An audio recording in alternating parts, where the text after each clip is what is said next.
Oh gosh, Wendy. Call the Board of Trustees meeting to order, May 16th, 2018. First order of the day is Associate Justice salary, and there are actually another couple of things to discuss on this matter, but Judge Scordo is here. So, I'm sure you've all seen correspondence in regard to different things within the courts. The first one I would like to discuss is there is a new court clerk in that office. There's a little confusion whether or not it is a civil service position or not a civil service position, and we've been back and forth with different entities. It can be an exempt position. However, we have to petition for that to happen, as we have done for other entities within our village. And that is the recommendation of Judge Scordo and myself, is that we would proceed with that exemption. Would you agree with that? Yes. The individual in that position is a qualified civil service employee, shall we say, and is probably reachable on the list. However, we as the board have reported many times in the past that we feel that is a full-time position, and having as many cases as there are on a weekly basis, we feel the need to have filled that position. Essentially on a temporary basis, but that is a full-time position. So that is up for discussion or further questioning. There are many other courts who do not have a civil service clerk, and this is not an uncommon thing.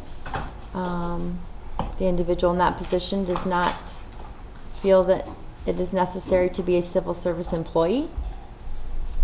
So I would ask for your comments or suggestions, or a motion to continue with that process.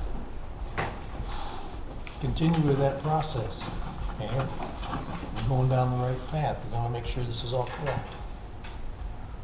I agree with you. Is that a motion that you're making, Chairman? I'll make that motion to continue, yeah. I have one question. Absolutely. Is there any issues from council that you see that we should be concerned about in doing this? No, I mean, a lot of court positions are considered exempt. So I would think that getting the exemption shouldn't be too hard, but you got to satisfy civil service on that. So I think it's perfectly appropriate to apply for it, sure. All right. I'll second the motion. Okay. Any other questions? All in favor? Aye. Opposed? So that's approved. The next discussion is the compensation for our Associate Justice, correct? I'm saying that right. In the past, we've had many discussions. In the past, we have paid our Associate Justice different rates, whether it was per hour for arraignment, for a felony arraignment, or for a complete arraignment. And the per hour was when court was being held. And it is suggested that we review that.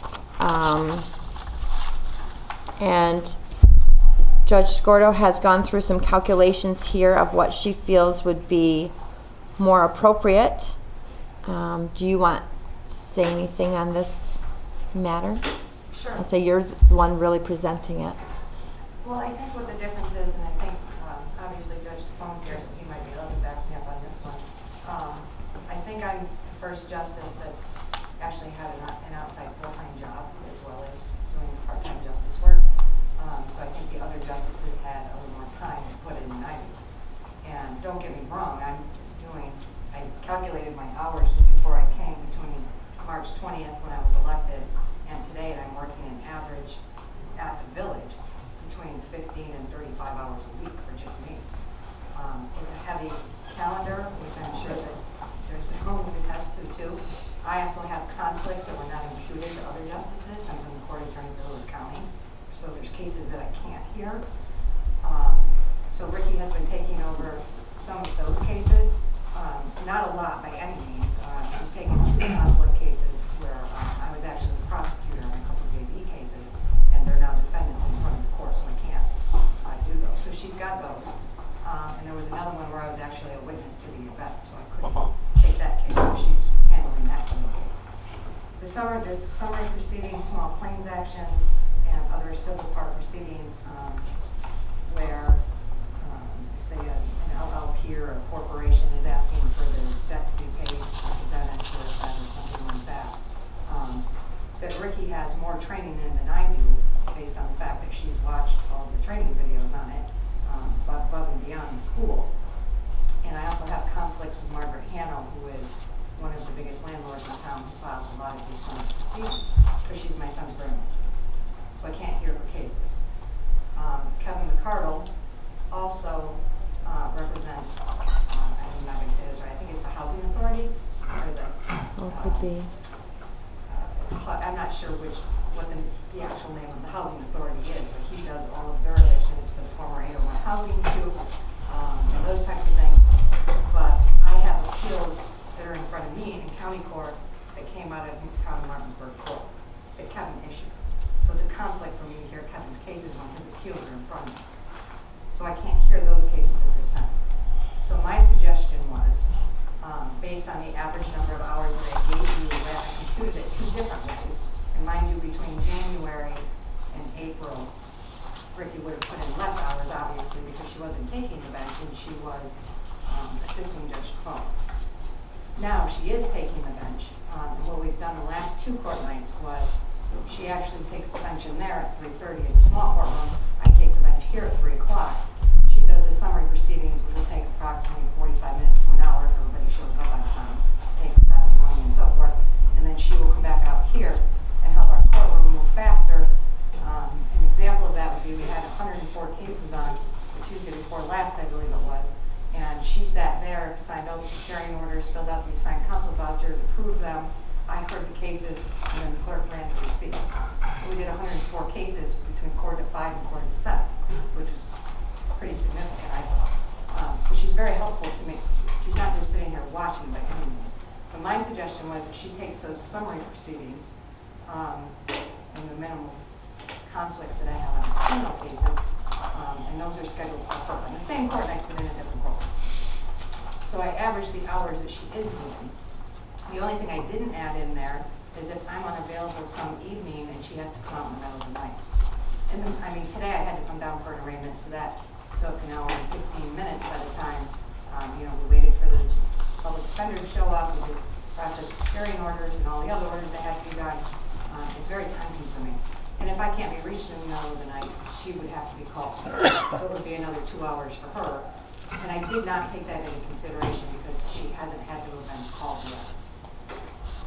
So I don't know if there's something different we can do in that instance, or I'm looking for suggestions. And the way I computed it, she's obviously making twice as much as me. I was very conservative about what she what she is being paid. Because if you average out the time I'm spending versus the pay, I'm making about $8 an hour. And I realize it's a community service job, and I don't have a problem with that. Yes. All of us are community servants, even though we may have a little stipend to show for it. Yes, Exactly. I understand. So that was, the suggestion is, number of hours for the month would be 12 hours for court and also in the office 16 hours per month is the estimated average. Came up with an amount of $16 an hour, suggested salary for her if we were to do on an annual basis, which is what we've done with your position and essentially our positions, be $5,376 per year. Obviously that's something that we, That's just her salary though, right?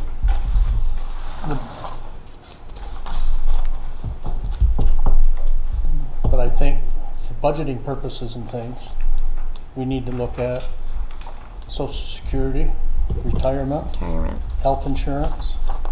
So, I mean, I would like an accurate figure. so, Accurate figure for what, Mr. Biggie? What's that? What would you mean by an accurate figure?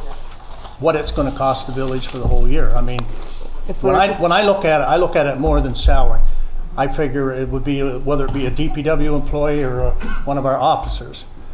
When I'm looking at the village's budget in general, I wanna know what the salary's gonna be, what we're paying out for Social Security benefits, basically. I guess what I'm saying is, her salary's 5,000, are the benefits gonna be 5,000? So the total as a package gonna be like, say, 10,500 or something. Okay, I see. I mean, I gotta look So- at what it's gonna cost, the whole package, not just part of it. Okay. It's my understanding that as part-time employees, that neither one of us get any additional benefits. We don't get the health insurance or anything like that. That's what you're referring to. I understand that there's social security taxes or wages that need to be paid. Social Security is just a small And part. Medicare, right. And I understand that has to be paid on payroll, and we pay what, 50, no. So she wouldn't be you getting, pay that. she wouldn't be getting our health insurance? No, I No. don't either. no, she has What a- about We don't state get any retirement? benefits. we don't get health insurance, they don't get health insurance. What about retirement? No. Okay, well, Re- So that is ret- the package. that's what I need cleared up. Yeah. We're fine now, no? Yeah. Yeah, the I retirement, thought that it would save the village money, quite honestly, by Yeah. doing it as a package deal on a salary basis, because if she does get called in on the night and you're doing it at $16 an hour, like my salary is supposed to be averaged at $16 an hour, only working 8 6-hour days, correct me if I'm wrong, Mayor, 8 6-hour days a month. I'm working 5 times that. So my salary should be $16 an hour, but it's not. It's Well, see, where I'm 7 or 8. coming from is like your court clerk would get health insurance and Right. But she's retirement. making stuff. less than my prior court clerk, so we saved some money there. Yeah. right. So, right, so I don't know how it works, honestly, I'm gonna tell you. Retirement, they keep track of their hours for 3 months.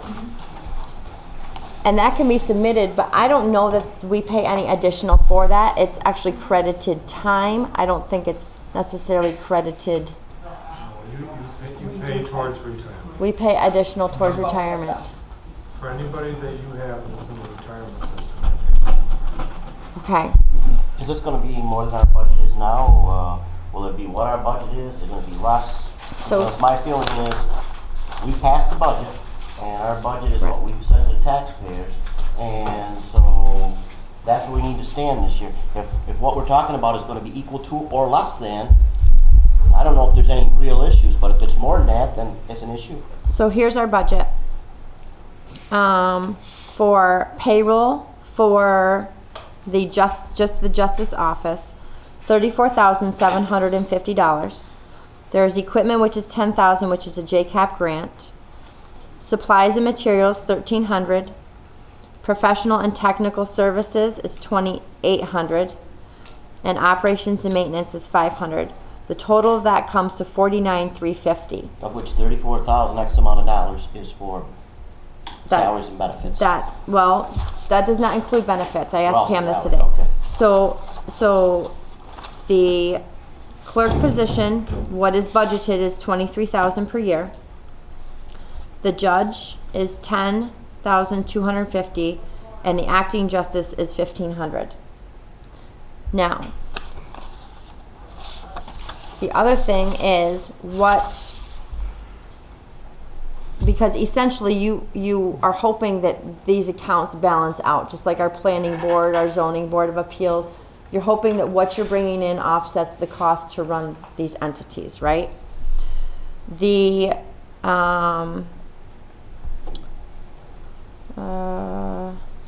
fines and forfeited bail has been $43,879, so almost $44,000, $39,000, $40,000. The estimated for this year, it was through 1/31, which is half of our year, was $35,864. Estimated through the end of the year is $53,796. In our budget is $45,000. Jennifer is proposing, correct me if I'm wrong, you're proposing a flat rate for for the Yeah. associate judge, and right now, we pay her per diem per call. We haven't paid her anything. But that's what it's set up to be, correct? It's set up so that when she's acting Okay, as right. the judge, whether it's taking things or whatever, she would submit those hours. But any hours working in the office or any hours assisting next to her are not charged, Only when let's say, to she's the the village. judge. Then Just arraignments are a price and a felony Right, and then, arraignment is separate. right, and then arraignments are a separate fee as well. So any conflicts, we're gonna need to use the other judge, and we're gonna have to pay them each time, or pay Ricky each time that happens, or whenever she's called in. You have to pay Correct. Ricky each time I assign her something, because she acts in my direction. Correct. And the Yep. problem is, I disagree wholeheartedly with the comment that she doesn't get paid unless she's sitting on that bench. She still has to complete financial reports and submit reports to the state. It takes 4 or 5 hours to do that a week. She has to write checks. She has to fill out securing orders and orders of protection and enter them into the system. She has to converse with the clerk to make sure that fines and surcharges are being paid and forwarded where they were supposed to be. It's not just sitting on a bench.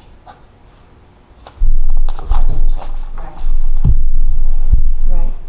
Right, but that's how we, And I that's how we have it believe set up, I that the believe, right now. Mayor's Association has also given an opinion on that, which says they get paid whether they're sitting on the bench or not.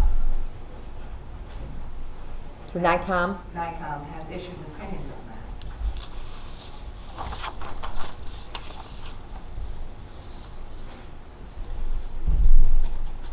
so if we, just to go back a little bit, if we have a clerk position, and I use these numbers at $12 an hour, is $21,840 salary a year.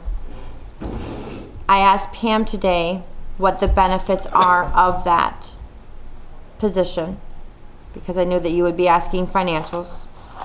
$14,938.56 in benefits, if that is the full health benefits, dental, everything, is $36,778.56 total.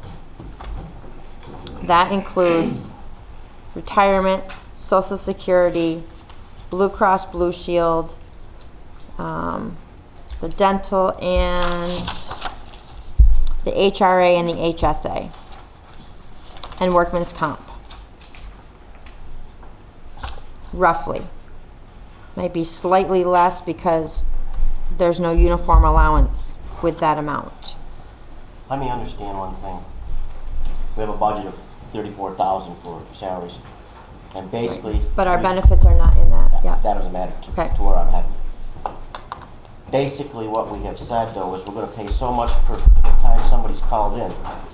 So really, that $34,000 budget that we have, it doesn't really amount to anything. It's a flexible budget and depending on, I appreciate her talking about the conflicts, which tells me we're gonna have to use the associate judge more. And I see in the comments that she made that in the summer she's not here on weekends because so we're gonna use the judge a lot more, I'm assuming. So I don't see any choice but to, I mean, this 34,000 could easily become 50,000, 60,000 from what I'm hearing. And, you know, If you notice the prior budgets from the prior years too, this budget is the lowest that it has been in the last 6 years. So the budget has been higher than the previous 6 years. I'm not sure why it was budgeted lower this year. I mean, the statutes are clear that the village has a choice. You have 2 elected judges that you pay the same, or you have 1 elected judge who acts at the direction with an associate judge that you can appoint that acts at the elected judge's direction. So that was a choice that was made by the village when they set the budget.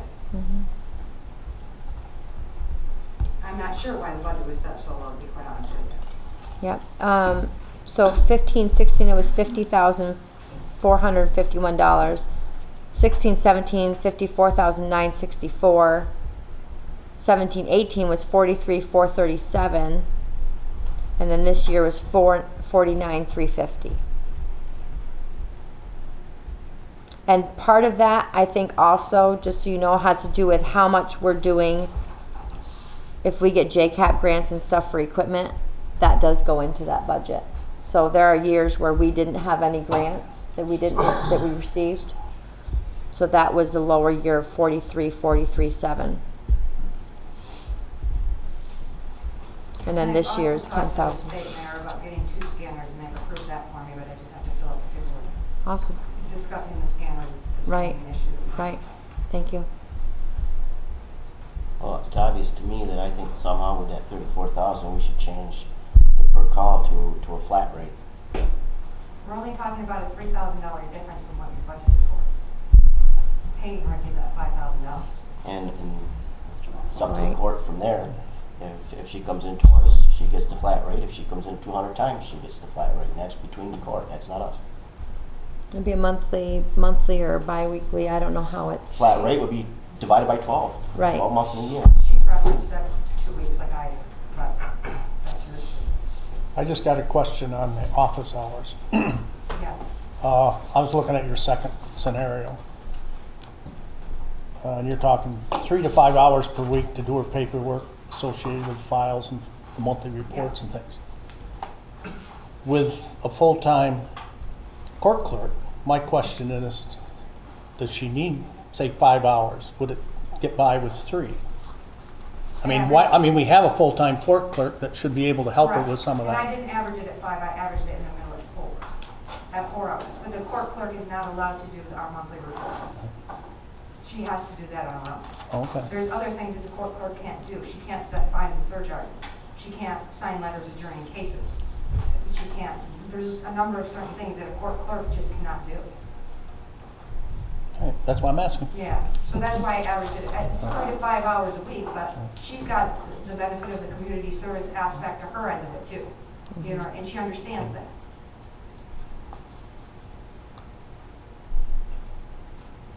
Yoda? But you're looking at, Yeah. Go ahead. No, go ahead, John, finish. with the court and the office, you're estimated to be about 5376 a year. I believe that's. Yep, with Is that the right 28 number? with 28 Yes. hours per Will month. she be working more hours than I averaged? Absolutely. I mean, I'm not, like you say, she could get called in on the weekend, but I mean, on the average, we could be Exactly. looking at That's that. with no call-ins on the weekend, Yeah. or anything other than what she's doing right now. She's going to cover every weekend in the summer when you're gone. It doesn't have to be every weekend. I'm not gone every single weekend. That's the way I read it. But, Right, but like I go on vacation, Joe helps out. Yeah. And I understand that, but it just said she's away on weekends in the summer, didn't say certain weekends, so that's why I asked the well, let me question. just say that if it's raining, I'm home. Which was 90% of the summer last year. But So if it's sunny all 8 weekends, you'll be up there. Exactly. But if it's raining, I'll be here all like weekend. And the other judge is willing to cover those 8 weekends. Well, that's her job. That's her job. She Okay. works in my direction. All right, okay. Good question? No, I don't have a question, I have a statement to make. Okay. You talked a little bit about the revenue that the court brings in. Mm-hmm. Justice is not based upon revenue. Correct. I don't care if we don't bring a penny in, as long as the correct justice is completed and taken care of. That having been said, I don't have an issue with what we're talking about here other than that.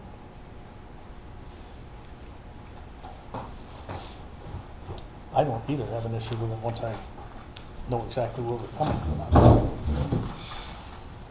And I think also part of I think the underlying concern is that Ricky's doing a lot of work in assisting Judge Scordo. And she's done a lot of work training with Rich before she even went to schooling. Yes, she did. So that has to hold some value on behalf of the village in making decisions. You know, it's one thing where I know what the history has been And it's unfortunate that, I guess that Rich served on the bench with Pat every other week and never got a dime for serving, you know what I mean, beside her. Then she reversed the roles and vice versa, and you would do certain court nights and you would submit those hours. That's how it has worked in the past. But I think the underlying fear is there is a lot of work to do, and we feel she's, I guess, Judge Scordo, and I think we all agree that she's been trained. She's getting a very good handle on this job, and do we wish to lose that? Would be the other counter to this conversation. I agree with Charlie about the dimes that come in don't matter. I'm a firm believer in a budget that's passed. That being said, I don't have any problem altering it any way we can, but I think we should live very closely within that budget because that's what we've told the taxpayers. And from there, you know, because I remember reading one of Jennifer's emails, basically, the only thing that we have to oversee to the court is the budget, and I agree with that. That's true. That being said, we passed the budget, right, wrong, or indifferent, and we've passed it to taxpayers. So I'm very conscious of that, and I want to make sure that we do our due diligence to make that work, and then from there, the court system does what it has to do. I agree with you, Mr. Solomon. I believe we are only talking a $3,000 difference from what the budget was. We're going to save some money on equipment because I did secure 2 scanners from the state, which I understood from talking to the mayor is there's an issue with a backlog of files at the police department that need to be scanned in. So we've done that. And that's one of the goals that we have for the clerk when she gets trained too. So what you're telling me is that 3,000 pretty much will be a wash, or you're saying it'll be 3,000 more after everything? No, I believe based on what 3,000. the budget is set at now, Right. I'm asking for only an additional $3,000 to pay what our customers. And you're saying the other side is going to cover that for the 53,000? I believe so because we're getting 2 scanners from the state. When will this annual salary begin? April 1st? Well, that's the Back to question. April 1st? Does it begin April 1st? Or do we go back to January when she was in training with Rich? If I can just comment on that, Mayor, and I don't want to speak for Ricky, maybe you can tell me what was exactly said at the beginning, but it was her understanding that she was going to be paid a certain amount per hour and she was to submit timesheets. She actually has put timesheets together, but since we had ongoing discussions, I had asked her, please don't submit what you have now. I don't want everybody to get angry about this. Let's Right. just go forward and see what we can do now. It would be nice to get her something. She did work, I believe it was 74 or 77 hours between January and the end of April, which is not a 74. significant number, but she wasn't taking the bench then. Correct. So if she could get some kind of compensation for that, I think if somebody asked her to phone, he would attest that she wasn't just sitting there watching him. She was helping fill out paperwork and helping do things. Right. Going back to the original interviews with her for that position, I believe it was made very clear that Judge Foam had always, when he was learning, sat there to learn, was not paid. And that probably that was going to be the way it's going to be for her too, if I recall correctly, because I was involved in. See, So this I is- think at least during her training, I thought it was pretty clear to her that she was going to not be paid, but it was going to be a learning curve. Now, how long Right. that was going to be, I don't know. And the rates that we currently have were also discussed at that, which she would only get paid if she was holding court. Right. Type Which of a I thing. do disagree with, because there's case law that says it doesn't matter. The judge gets paid whether in court or out of court, if they're working. Right. So I don't agree with that at all. Right.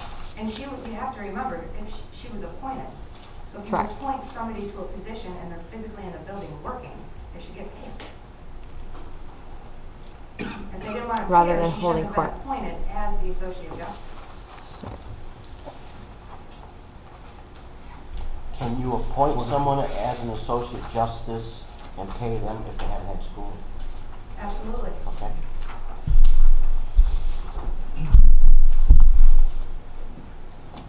They can't take the bench until they've had training. But they can do everything else. They can't take the bench until they had training from Albany? Or from Right, here? which is what we sent them to They the have to go through the second week OCA of training. April. Or if they're appointed before that and if they're doing work, whether they're taking the bench or not, they're still entitled to pay.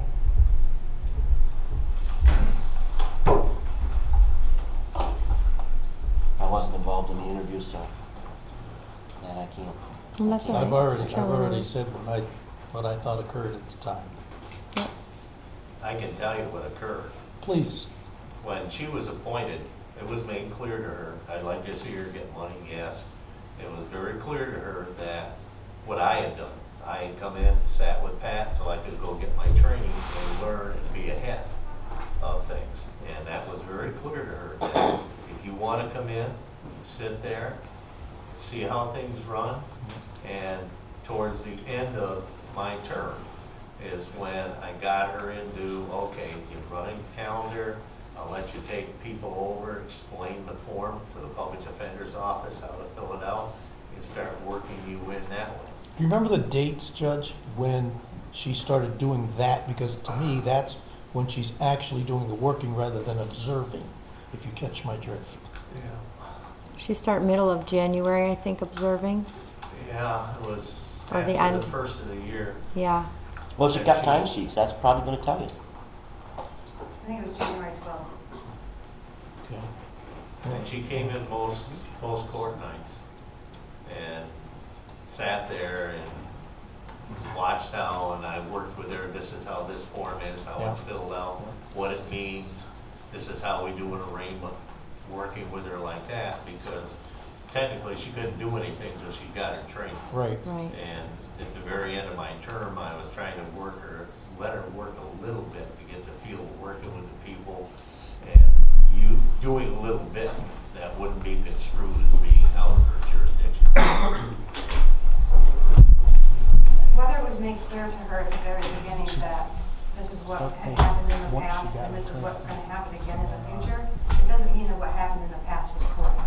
Once we went to that training, it was expressed to us that if you're an associate justice, you were appointed on this date, doesn't matter if you've been to school or not, you get paid for the hours you were present in that courthouse and working. So this is where that came from. There is case law, there's attorney general opinions, there's all kinds of opinions that say when you are appointed to a position, you're entitled to be paid if you're in the building doing something. And that's why I'm here trying to get something that satisfies her from January to the end of, or the beginning of April, I guess it would be, to when she took the taking the bench course. Oh, that's what I'm saying. From the middle of January, it sounds like she was a lot more involved in what we might consider actually working. Prior to that, it seems like it was observing only. No, in January started her observations. Oh, January started her So let's say observation? March would have been more involved before she'd gone to school. But you normally get trained, you get paid for training as well. You see what I'm saying? Like if somebody gets With hired all at a four of job my and they're eyes. getting trained while they're on the job, you get paid for that. Just like when she went to the school, she should have been paid 10 hours a day for being in the school. She's not asking for that. That was a requirement of the job that she was already appointed to. She had to go to that school.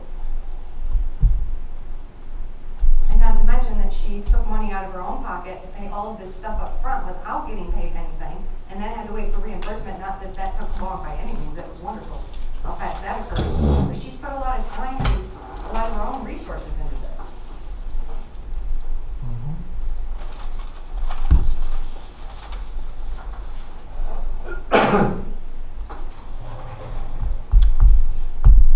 So I would ask for suggestions.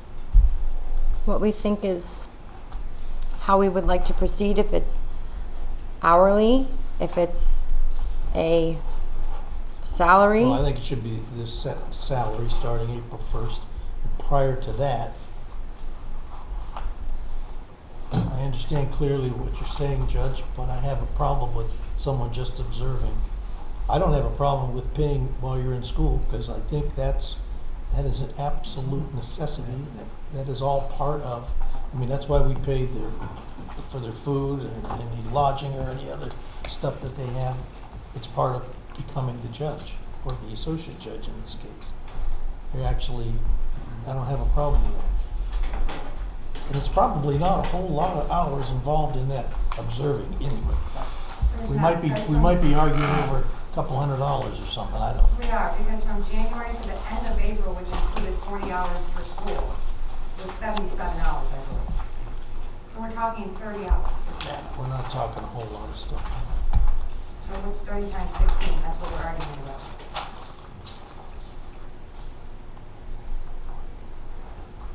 Can't do that, I'm sorry. 480. I'm good.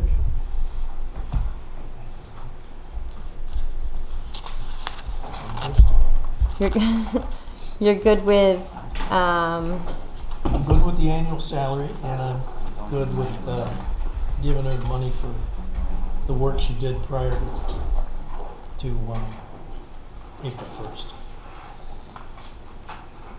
You're gonna start it at April 1st. I'm going to start the annual salary at April 1st.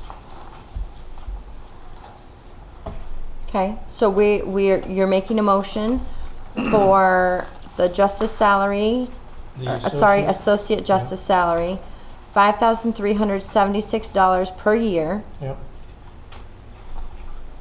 That would have started April 1st, correct. That, which is our budget year. which is her appointment, technically her That's- appointment year, that's right? right, It's yeah. not necessarily our budget fiscal year, but that is our appointment. That's what I meant, appointment, Takes place April 1st or whatever that first meeting is in April. yep.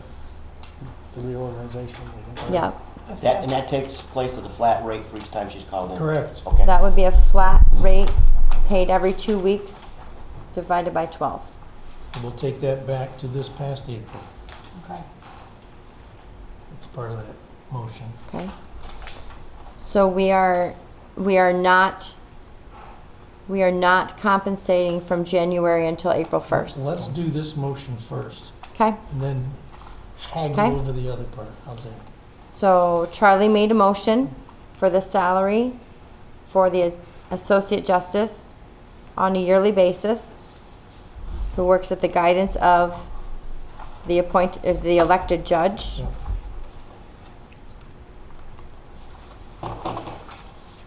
I would second that motion.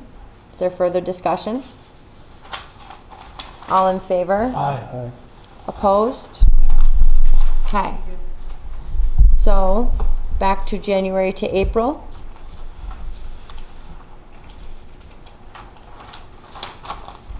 That should be our other justices were unpaid training. When she went into it, Yes. The associate justice is always an appointed position. Right? My opinion Unless is there were we should two check with your judges. Legal counsel, but I think that's a labor problem. If they were appointed and weren't being compensated. I would like to say though, we've done our budget, but I would like next year, when we start the budget process, I would like the judge to sit down with us and tell us, or she doesn't have to really sit down with us, give us a list what she's looking for in her court as far as equipment, salaries and everything. So we have something to look at when we're appropriating funds for that office. Absolutely. So that's a I January, mean, like February we asked our time period. DPW superintendent, our police chief, give us your wish list and we work from there. And I'd like to see the same from your court office. No comment on that. Then we go in with a hatchet, but that's another story. Hatches. Chainsaws, right? Kind of.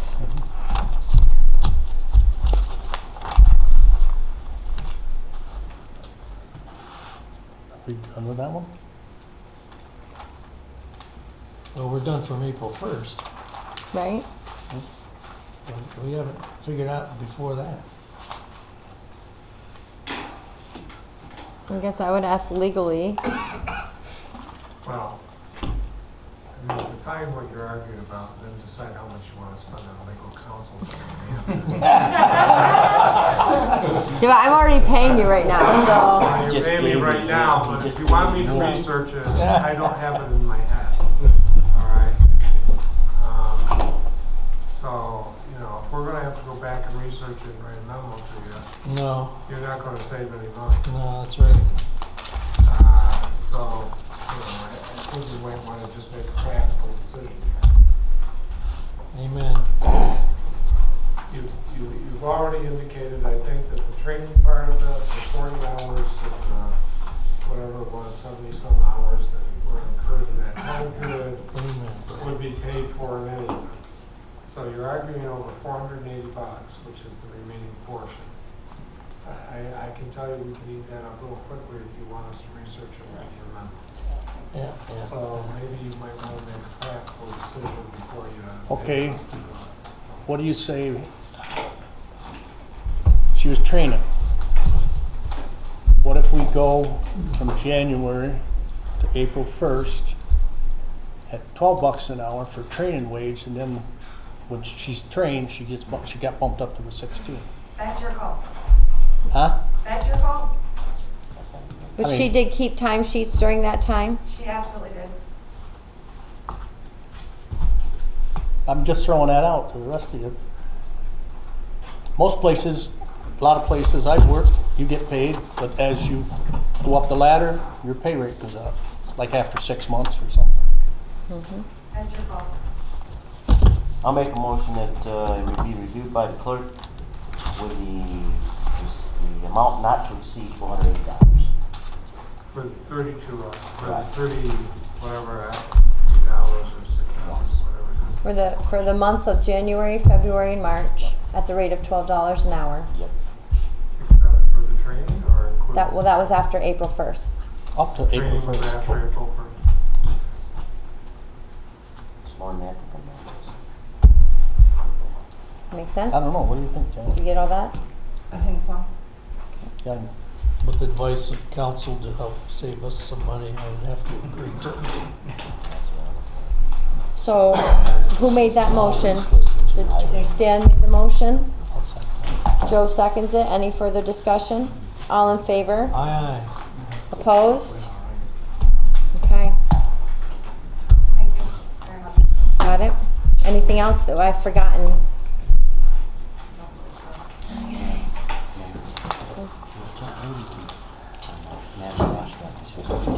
Yep, absolutely.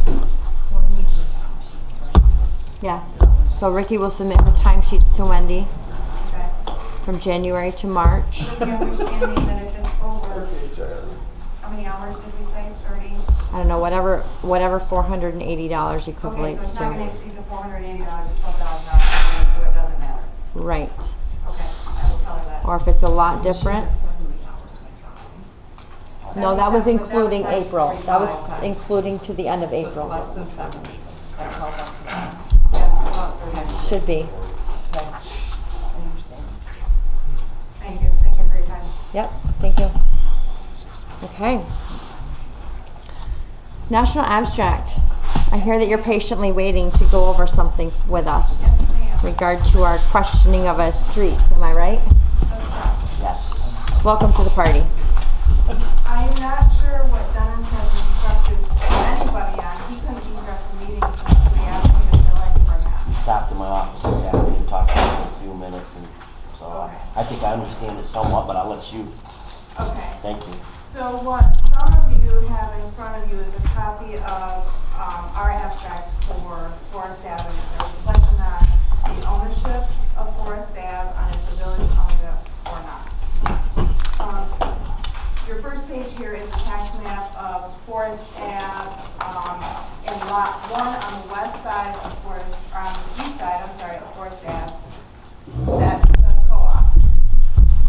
Next to that is the railroad. And the abstract shows where, we start out with the Doig Estate. The Doig Estate sold that property to the railroad. The railroad purchased Forest Ave plus the co-op parcel.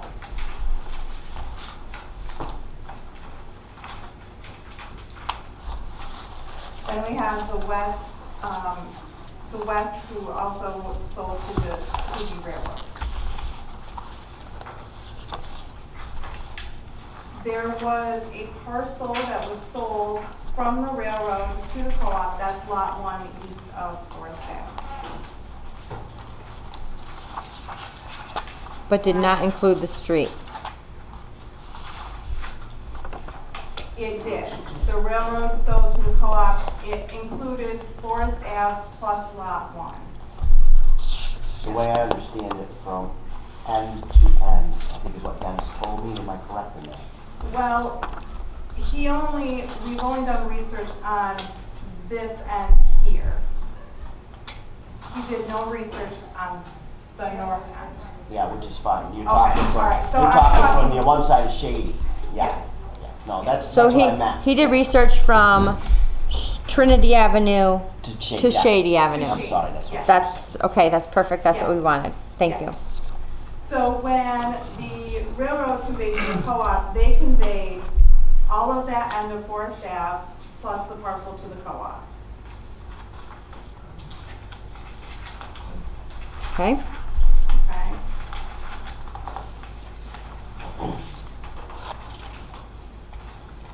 The co-op sold a lot, now there's a deed in here from the co-op to Fay Mullen. That is for lot 9, which is now Brown's. He's showing that deed for reference because in that deed, it is stated that there was an intention of the co-op to convey to Mullen, that side of the railroad. Excuse me.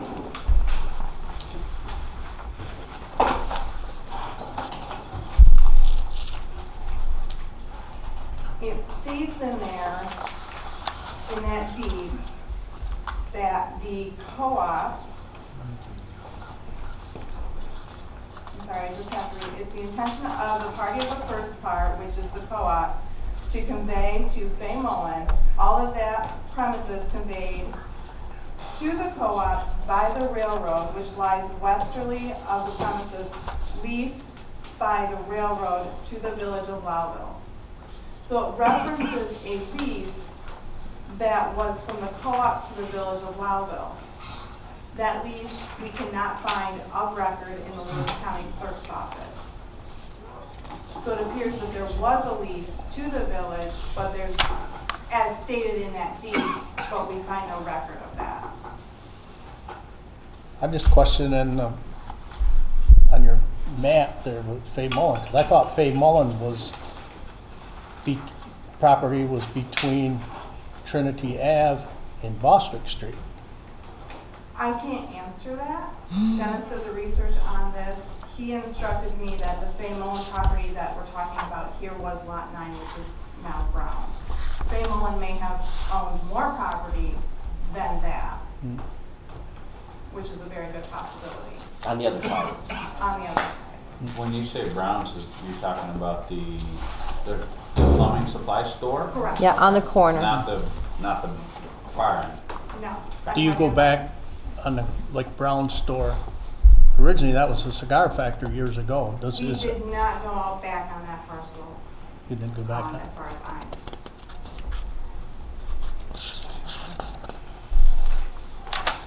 So in the end, what we're finding is that that end of Forest Ave appears to be owned by the co-op, but there is that lease that's mentioned to the village, but again, we find no record of that in the clerk's office.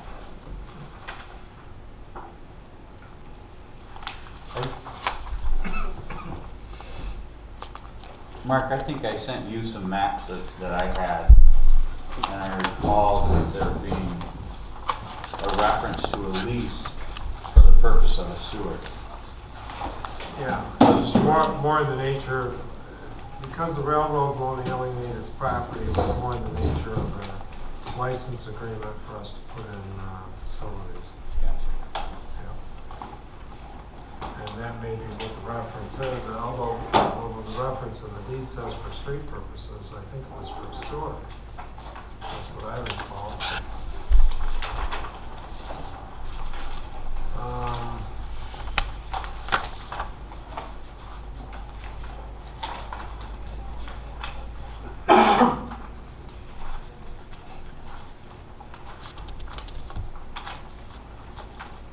sure which map it is, Tom, I got a bunch from there, Mark. I think it was written This is a in, really old one, this goes back. there was a map and then there was it was in the deed where it referred to a lease Yeah. paid annually $1 or something like that. Hang on, this is- For street purposes and northerly this is the deed to the co-op. of the 11-foot jog in the westerly line of said premises so conveyed to the party of the first part. Yeah. No, I recall what you're saying, Tom, I'm not putting my finger on it right this second, but I do recall that. And my recollection is that it was, in fact, for a sewer.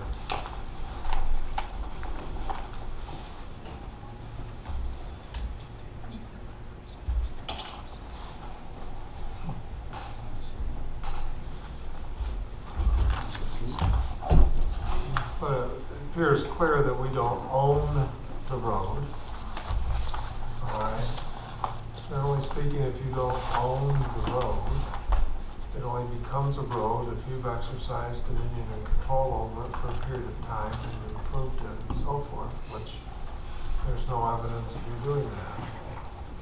So you wouldn't have acquired rights by use to it. I'm finding that I'm not seeing anything here that I think is terribly convincing that that's a public thoroughfare maintained by the village. And Tom, I think earlier on in this, quite a while back, you indicated that the village hasn't done any work on that for a long time. On occasion, we'll go in and push the snow out of the intersection. But that's just for emergency. For emergency purposes, right. Yeah. We were very quickly informed that it's not our road. Yeah. So, yeah, I don't know how much further the village wants to go with that, but we've done quite a bit of research at this point. I did some abstract was done some, and I'm not finding any evidence of your ownership of that road. I would think we've done the search, got the abstract, send a gentleman that was questioning a letter and tell him that it's not ours.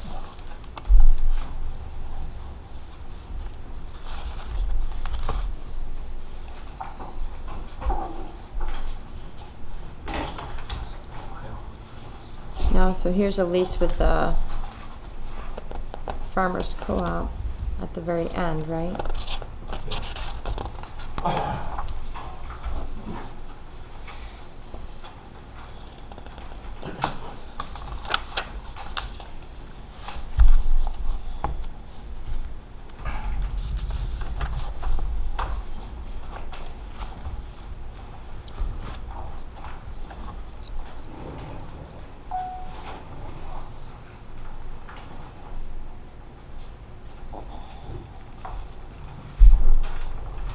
Thank you for presenting this to us. You're welcome. I'm glad Okay. I'm glad I don't have to If you wish. figure all these out on a regular basis and put all these pieces together. If you're all set. Do we have any other questions or? Thank you. You're welcome. I like Thank you. seeing it called Doig Street. That was my dad's name, Doig, D-O-I-G. Really? Because that was part of his family back years ago. F. Doig Everybody cursed him Esquire. for that, they all called him Doug.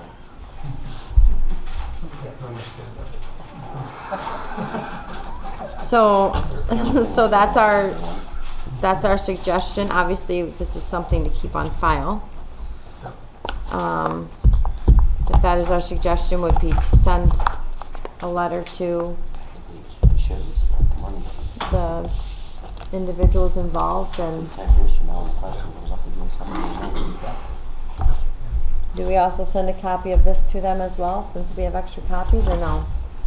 If they request it, we can, but, I Give think that to I would Wendy. just summarize what our research has shown.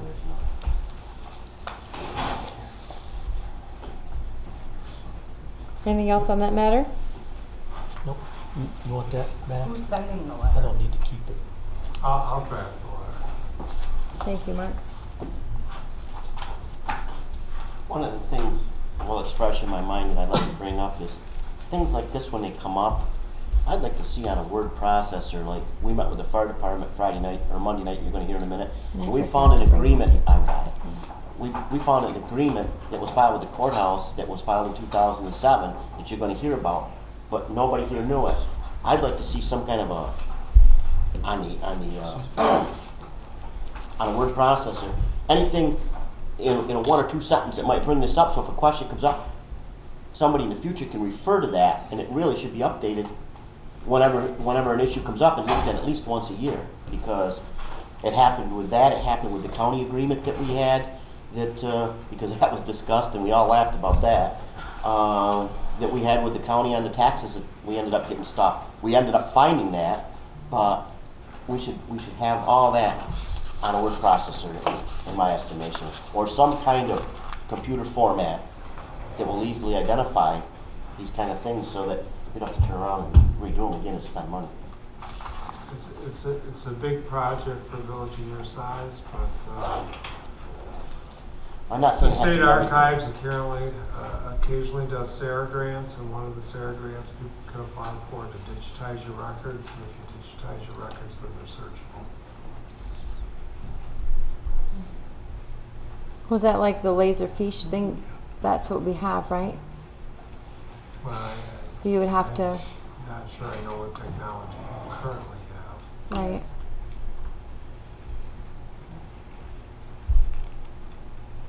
But you would have to label it so that if you were searching for something, that would pop up.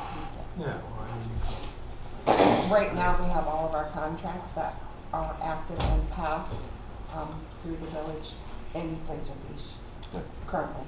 Yeah, you'd have to know what you're looking for to search it, so. Right. but I mean, But if there are ones from 10 years ago or if you 20 could years search ago that we're under not sure Lowville about, Fire Department agreement. that'd be some digging to figure that out. Sure. Well, you're gonna see it in a minute. Okay. Okay. So we're gonna go ahead and continue with our agenda here. We have a April 18th, 2018 Board of Trustee minutes to approve. And I know, Dan, you had a question about some wording in the last thing here. Yeah. Efficiencies and sustainabilities. I don't know about if we discuss the sustainability, but I would like to just say the efficiencies of the village. Where are you looking? It's in the at? very very last sentence. Just before adjournment. What do you want to get rid of? The word sustainability. You don't like that word, huh? No. Okay. I mean, I'm only one board member. If the rest feel that we should look at sustainability, fine. I don't see where it will benefit the village at this point in time. You saw what happened in Harrisville, and I agree with Mayor Williams. And there's a lot I never agreed with him on, but Was the vote to dissolve? because, Yes, I yes, did. because I went they to bed want their very water early last system, night. and I truly believe that.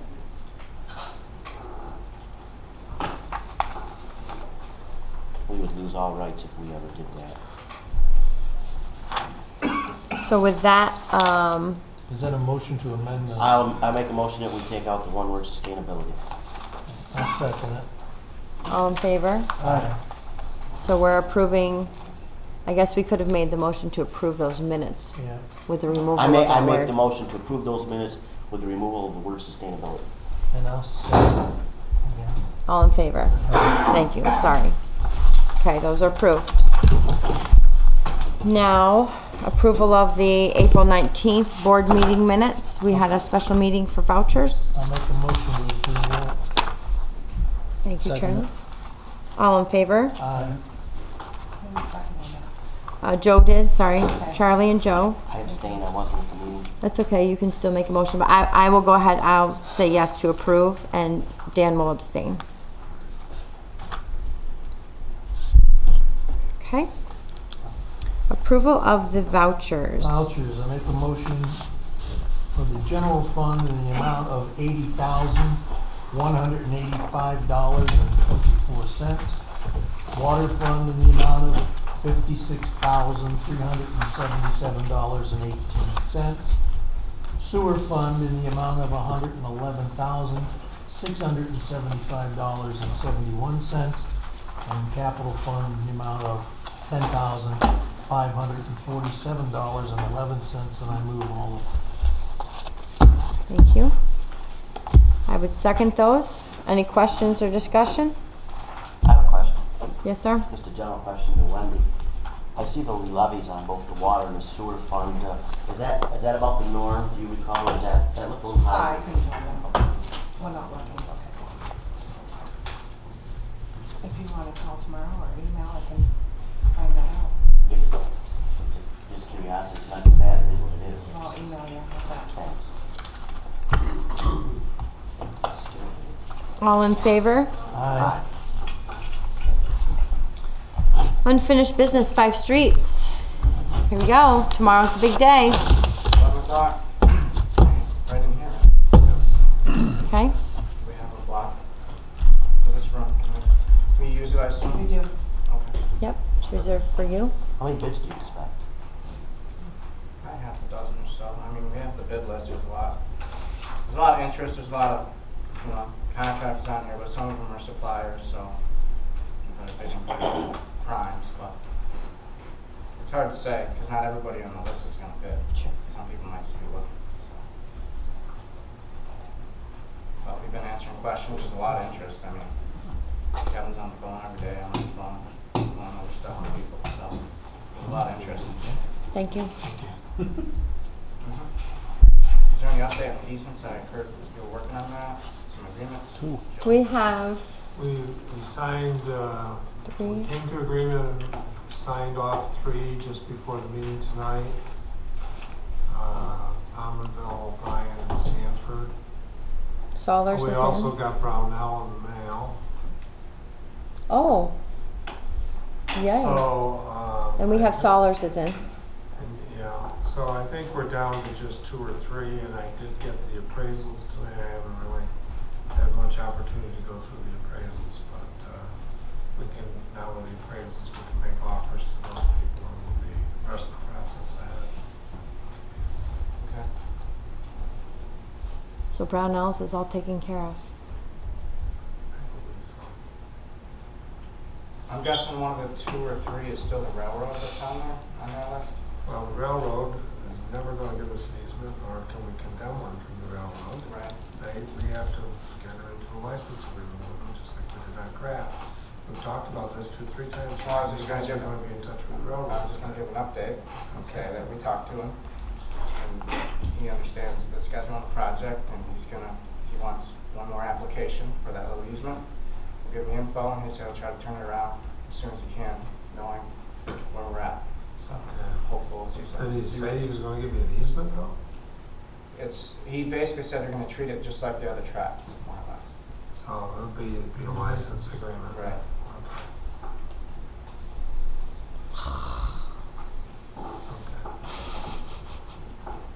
I guess the good news is just one little outlet, so. Yeah, but that one little outlet to them is going to cost us $700 to $800 a year on a never-ending basis. It's just stupid. Sorry. They don't pay any taxes. They have tracks that go to nowhere Yeah. that we had to pay. How hard would it be to tie that in? It's impossible. No, our backup plan is to go down this Water Street a little ways and use one of the other outlets. It's just solid rock, so we don't wanna do that, Right. but we can. It's only like 300 feet or something. We looked at that option. We just don't wanna do that if we don't have to. 300. I would guess that the cost of doing that is pretty steep. Right, That's boring. Yeah, you'd have to bore the whole length of it. right. This whole thing about the railroad not paying taxes may change too, Yeah. We'll see. from what I've been hearing. It's good. A lot of upsets go with the deal with Southern California. So I need to go through that list again and make sure that I have all my I's and T's crossed and make sure that we're all up to date with everything, so. Yeah. If you want, give me a call unless you need any assistance with any of that. I believe that one National Grid easement might still be out there too. We can Well, assist. I haven't even done either of those. I haven't That's even not asked them. technically on your list, but- Right, it's not ours. One of them is to the property owner that we don't even know where he is. Melendez. No, he signed his green card. Oh, really? Yeah, on the letter we signed. So he's around. Oh, well, maybe we could send the National Grid easement to the same address. We don't need it from him anymore anyway. Not the National Grid one. Oh, okay, okay. We were able to scoot the pole over just a tad to get a I have piece of the property. I have the first one. We discussed this the other day. We did move it. Got it. Okay.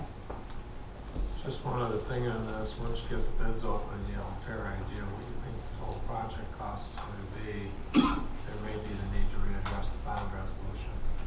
And you'll need to do that soon. It'll be up to our 6th or 7th amendment of it. And I think also we will need to have some budget meetings, not only with our board, but with the municipal board to figure out exactly what this really means for our budgets. So maybe a couple extra meetings Sure. to be able to focus just on those tasks. I love extra meetings. Uh-huh. You're alone. Donna, Yeah. do we need to If do? you are thinking about a special A motion meeting, on the and stamp do the bond paper resolution as soon to as you buy it. can. And I can tell you EFC is going So. to be scrutinizing that. I'm sorry, say that one more time. I'm sorry. If you are going to have a special meeting, do it soon and get the bond resolution out of the way because you've got time periods and then you've got to get to them. Okay. And EFC is going to really be looking at it. Okay.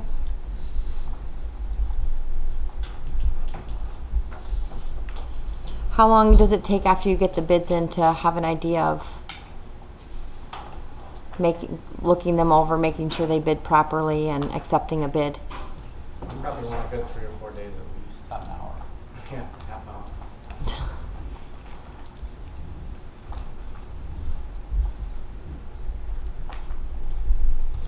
Okay. So maybe we need to have a special meeting in a couple of weeks.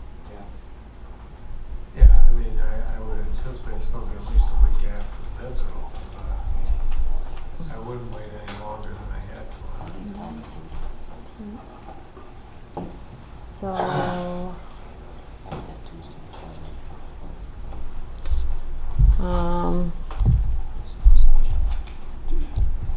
what are people doing Monday, May 28th is Memorial Day, never mind.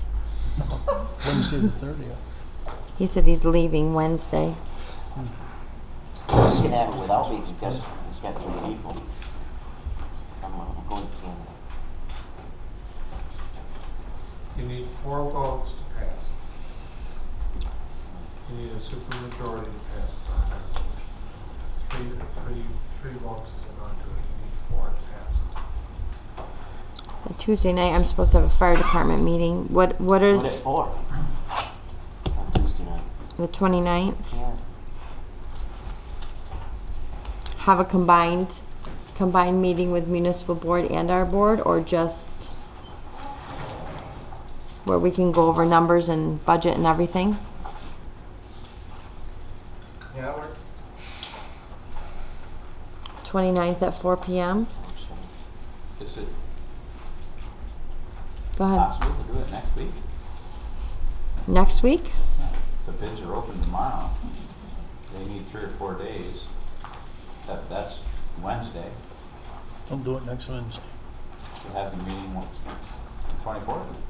24th will work, not the 23rd. You're going to have to get me the number at least an hour before your meeting. I don't know when they're going to be done reviewing bids, but if you're meeting on Wednesday, there's going to be a lot of time to draft. This is 23rd. No, I was saying the 24th. Right, is that enough time, though, to update spreadsheets that we have for our financial purposes and things of that nature as well, so we can really go through that? That was my, Oh, we could like the capital committee, yeah. Well, or the municipal board and the trustees to have a really good understanding of what the project costs are. You know what I mean? Go over the spreadsheets like we've done in the past. Better do it next week. I forgot about that, man, sorry. Does that make sense, though?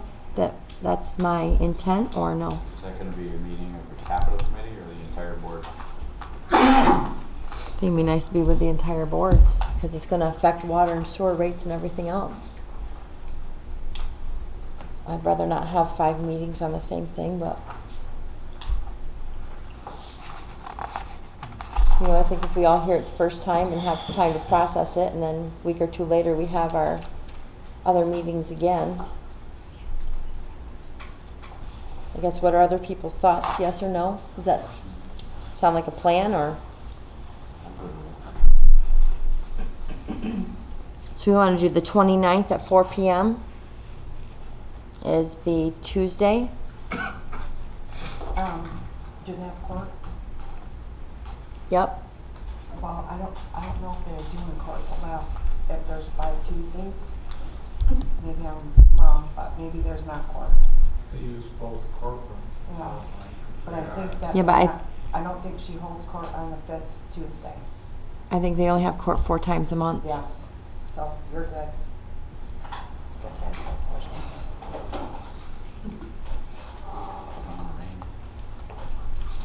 And it's gonna be joint? Municipal board and board of trustees if we can. Okay. I would tell you that I probably won't be here, but I can get the resolution up. You just need to pass it. And you need 4 votes, you got a roll call vote, and have at least 4 positive votes to pass it. Okay. I could be here if you need me. That'd be wonderful. 29? Is that okay with everybody's calendar? 29th, I didn't hear any 4 no's. p.m. Okay. Everybody's good? Guy Mo, you're good? Yep. Tom? I know you love it. I don't have a vote, but I'll be here. No, but we need you to be here. Do we want to let Jeff Smith know that this is a Special meeting. Correct? So we just possible meeting, or? I think so. Yeah, I'll talk to him. Thank you. 4 o'clock, Mayor, or, Let's do 4 o'clock. 4. Does that work okay for everybody? I don't think it works for the municipal board. For Oh. David and, So do 5 o'clock?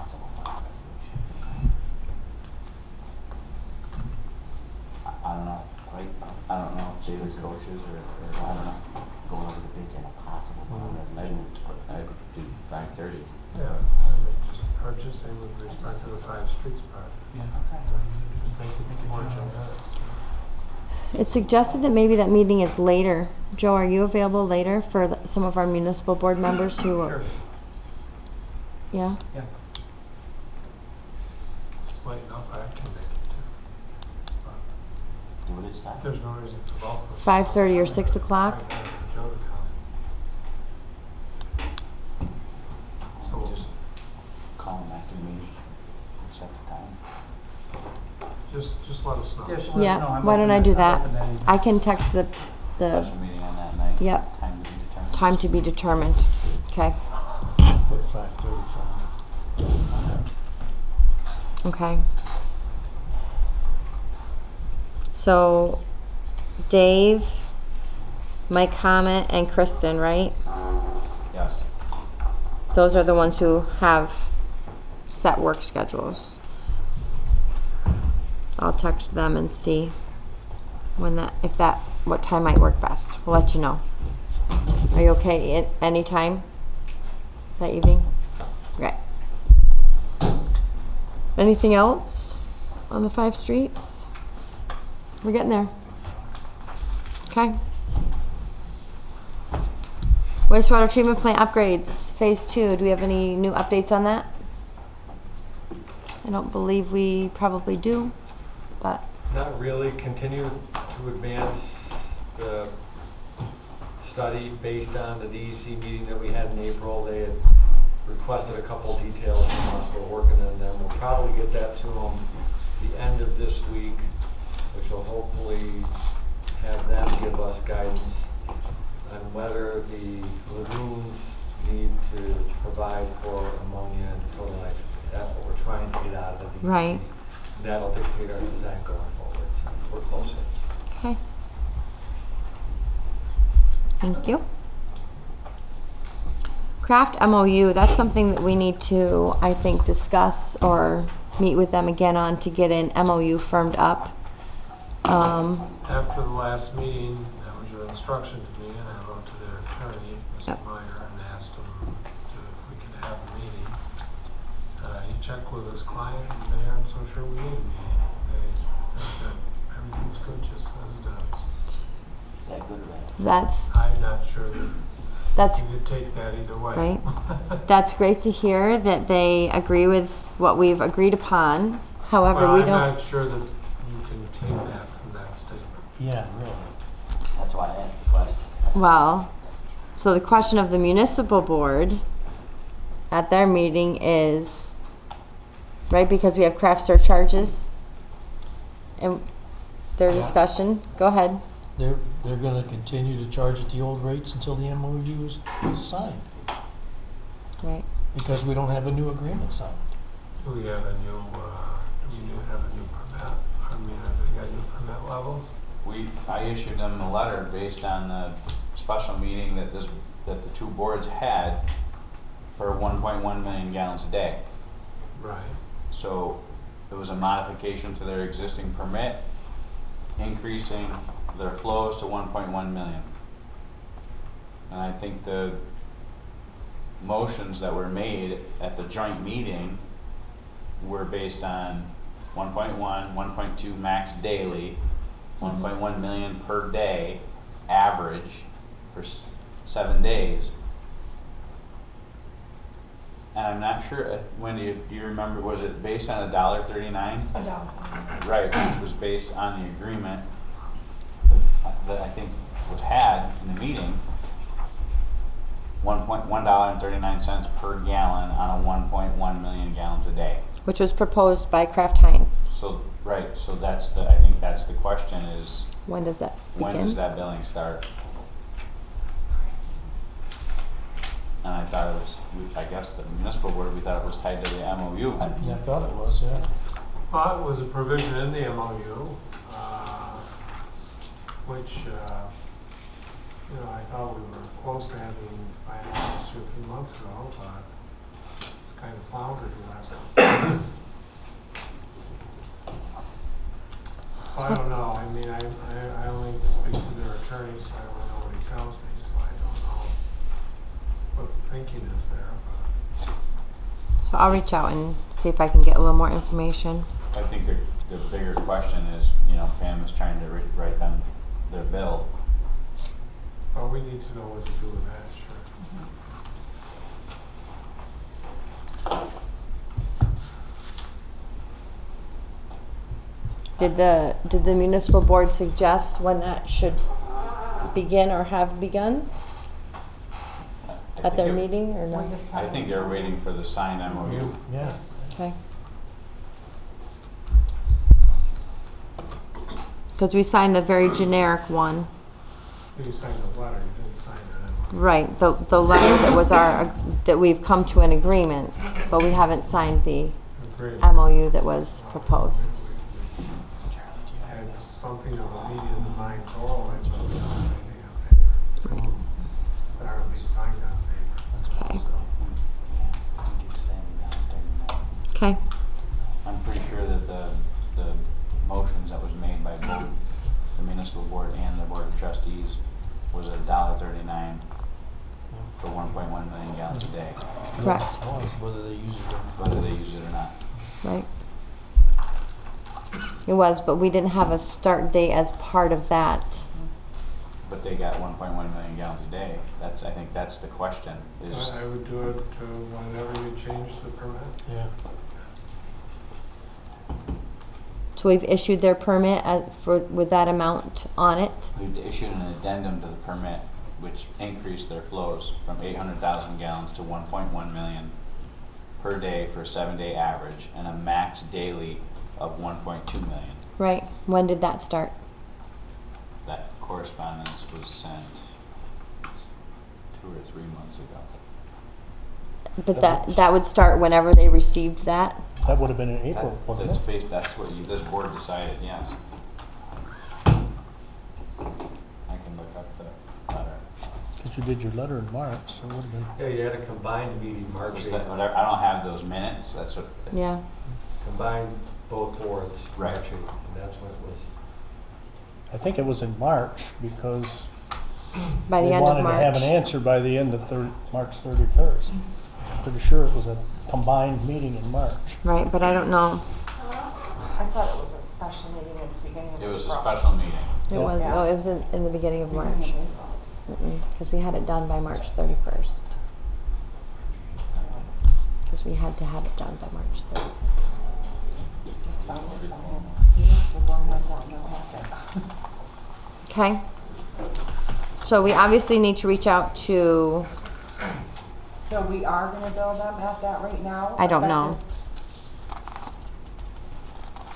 I don't know. I think it's gonna be that's never Well, that's what we thought as well. Well, if we're already giving them the amount But I mean, and the capacity, if we performed our part of it, they should perform their part of it. Whether it's been signed or it hasn't. All right, you performed your part, you've got partial performance on an oral contract. You can make an argument on So we should start billing them right away on those amounts we agreed on. that. Correct? Yeah, I would change the billing as of whenever town issues the Right. addendum to the bill. That might get them to move or whatever. You get a response. Well, that's good. Yeah, March something would be 8th is better than when nothing. Good point. Brian asked for the cushion to go to allowed a max of 1.2 per day Right. with an average 7-day of a 1.1 per day. And it was, you guys motioned and Yeah. voted. right? But we didn't have actually wanted a more, but we held Right. it back to 1.2. we didn't have a specific date that we said we would give you this amount and whatever. But But then the way I understand it, Tom is filed for the permit, so you go with that date. right. We're nice. Yeah. So Okay. let's bill them. 'cause Okay. it's- Yep.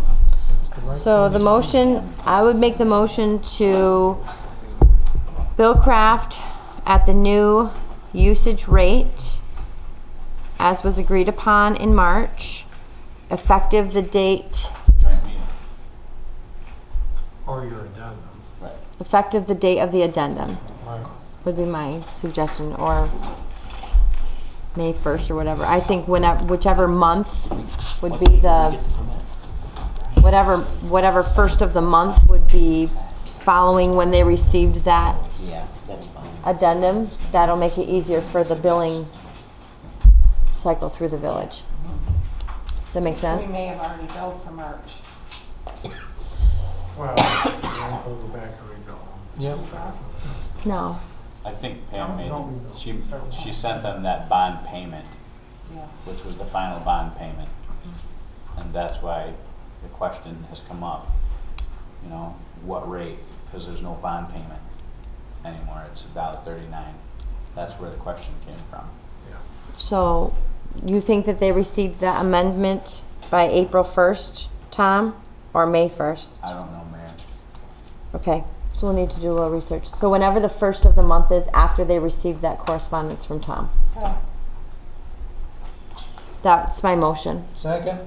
Thank you. You're welcome. Further discussion? All in favor? Aye. Okay.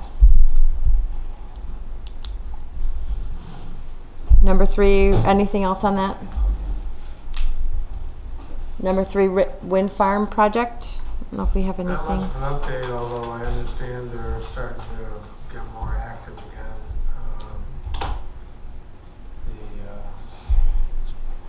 The bidding for NYSERDA credits is coming up, and they're in the process of bidding, and the success of that will have a lot to do with how quickly the project moves forward. So, have to watch and see what happens with that. Thank But we you. haven't heard anything additional on the road agreement, which is really the piece that affects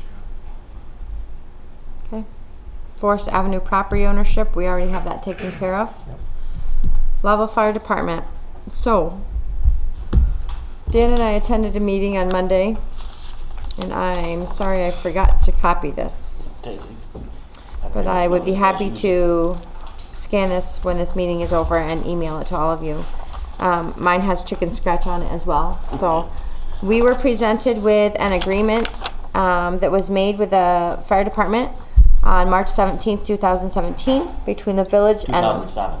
2007, which is a 10-year, where does it say that? Anyways, it's a 10-year agreement. And it's, if by silence nobody by 18 months ahead of time, it renews by its silence. So it's renewed to 20 of 27. It renews for a full 10-year term. Right. and We've consider, been in discussion with the fire department about the lease for some time now. correct, almost a year. So, the village shall lease the fire department the entire building and structure located Parkway Drive for the purpose of the fire department to house its equipment, conduct all of its functions and activities. Fire department shall have exclusive use and occupancy of the building for the term of this agreement.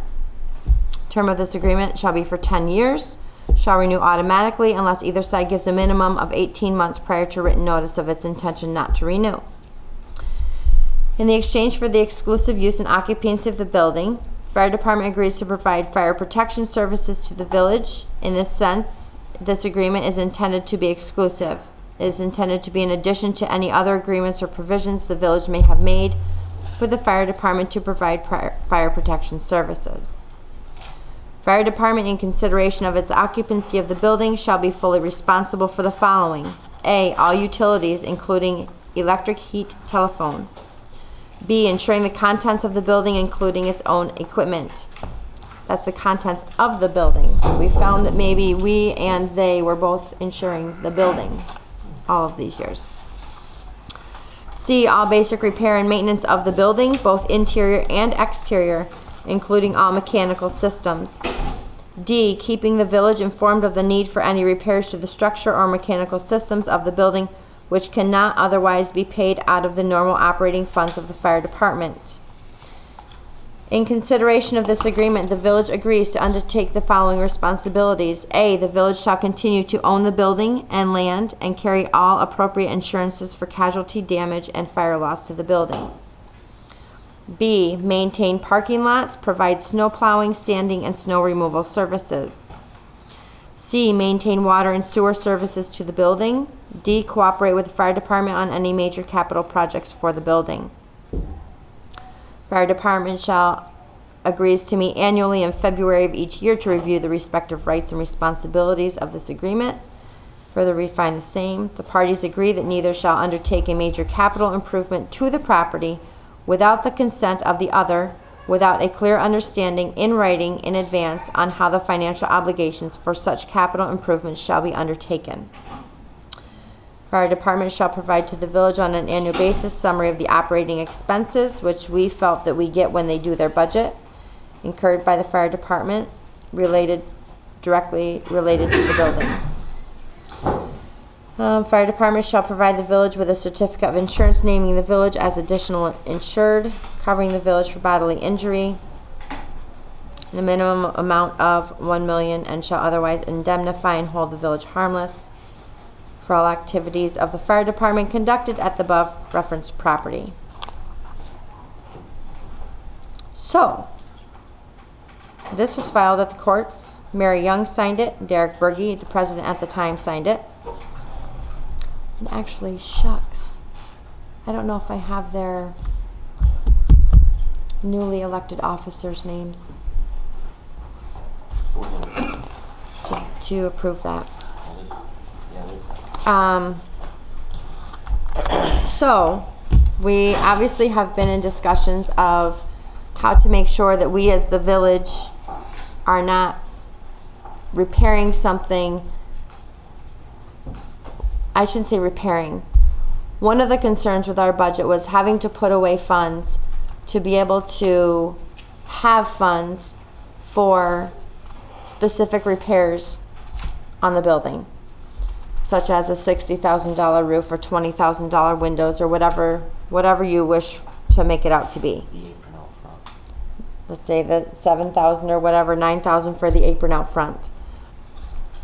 And we had also discussed having that entity of the village essentially able to pay for what it needs to pay for with the services, with the fees provided for their services. Okay? They are not in disagreement with continuing this lease, which has automatically renewed itself essentially. When I brought up the idea of a cost for plowing and snow removal, they brought up the fact that they were helping to direct traffic when trees were down in the village and our DPW wasn't called in and didn't cost us anything.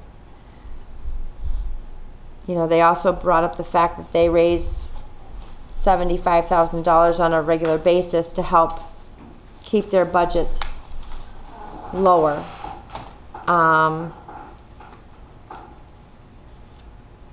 What am I forgetting? I guess in a nutshell, what the fire department was asking for, and I think it's a very reasonable request, they're telling us, correct me if I'm wrong here, verbally, that they don't see any problem taking care of the maintenance issues. In other words, if there needs to be a roof, Correct. they'll put the roof on and this and that. They would like to continue to plow and sand the parking lot. They'll take care of all maintenance issues. They're happy with the 10-year agreement that's through 2027. Quite frankly, I think that's fine, because if there's a $15,000 project that needs to be done at the fire department, they say they'll take care of it. And all they want to do is say, yeah, we agree to that, and we'll plow and sand, which it says we'll do anyways right now, and it doesn't address in that contract that they will pay for the capital improvements. It just suggests that they'll work together with us. But what they were telling us was, hey, we understand that the village budget is such that maybe we need to help out, and so they were all in agreement that they would do that, and I have no doubt in my mind that they will. They willing to sign an addendum to the lease? I think they would. I mean, just to clarify, the lease is the lease, I understand that, but it's always subject to modification if the parties agree, right? So. We didn't bring up an addendum, but I got the impression they'd probably go along Well, with I that. think that their intent also, and I discussed that the reason for the 10-year or 20-year maximum was because these, and this was one of our discussions the other night, is that these things are made. Charlie, do you remember this? Because you would have been on the board Was that then, before yesterday? right? No. But you know what I'm saying? Like, and that's another thing that we discussed. Dan goes, was this when I was the mayor? And we see Mary's signature, and he and I both go, phew, because it wasn't when I was the mayor. It wasn't when he was the mayor. It was somebody in between. So Charlie, It's gotta be that's here. what we said. Well, And that's why Charlie may have been on the board then, but Feels pretty good under the bus. right? So, My world, buddy. is it warm? It's nice in here. As long as it's not dripping anything on you, you're all set. The problem is here, Dan and Mayor, I think the big issue that I brought up a few weeks back, everybody is missing. We're still covering yes, they come out, other volunteer departments do it for their communities too, but my question is, we're paying for that building. We paid for the maintenance up. We put over $67,000 in that roof here a few years back, maybe 5-6 years ago. That's our fault. And we're also paying around $54,000 a year for fire protection on top of giving them the building and everything. All I want is the towns that are in this fire protection to pay their fair share. And that's why I said, if the fire department doesn't want the building, to buy the building from us and be their building, fine. But do the lease. I have nothing against 10-year lease, but I still feel there should be some kind of a monthly payment to the village to go into an escrow account to pay for capital improvements and things. I figure the village, if we own the building, we should be the one being in charge of any capital improvements, so we know we have the proper contractors and the proper codes and everything. And when it comes to the snow plowing, I have a figure here. I talked with Tom and come up with a figure. Just the snow plowing alone up there costs us over $3,500 a year. You throw in some sand and sanding and then sweeping, you're probably at $4,000 a year. So that's another $4,000 the village taxpayers are paying on top of the building, on top of the 54. But what I'm saying is that $4,000 needs to get split out between the towns.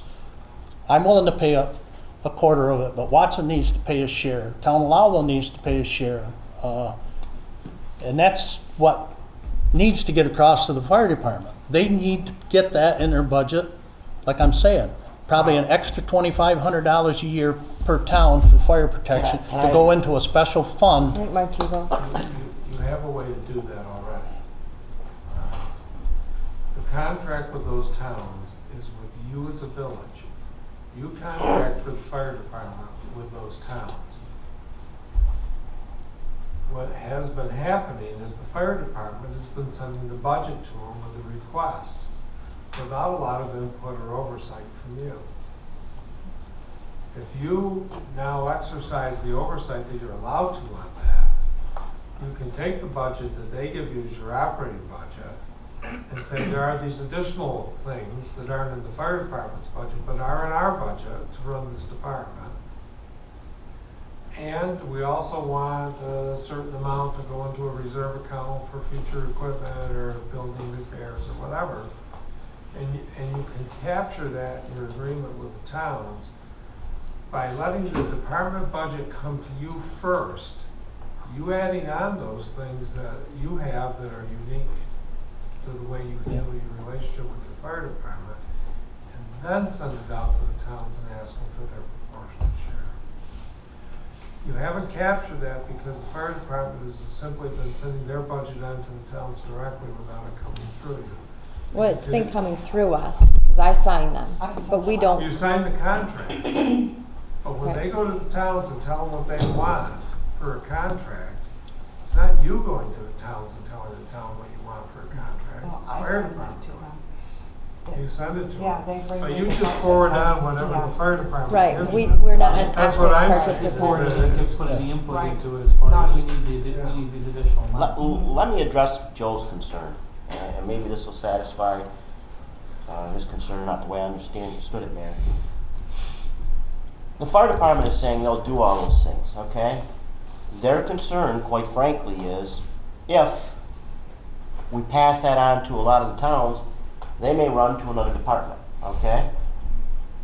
They may and they may not, but I think it's a valid concern. What they're saying is, let us worry about it, and the way I understood it, Mayor, they said, we will do extra fundraisers if we have to do that. Now, the part that Joe brought up that I think we didn't address that needs to be talked about is, what about capital improvements and long-range planning down the road? We did not address that, and maybe that needs to be addressed, Joe.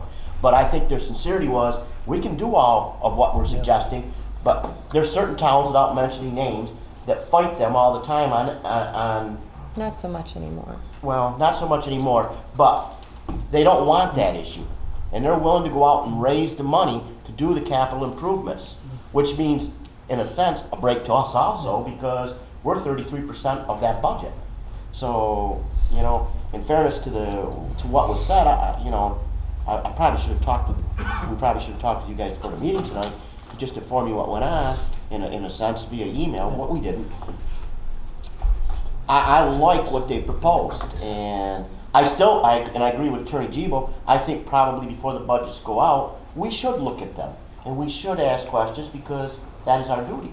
Well, maybe you want to add something to it Sure. that you're providing that the fire department doesn't necessarily have the numbers on, but you do, and you can add it to that request. And it meets the letter of the law. And correct? the little bit, Well, it's exactly what the law is. Yeah, the little bit Exactly the of, process the law and we need to follow that.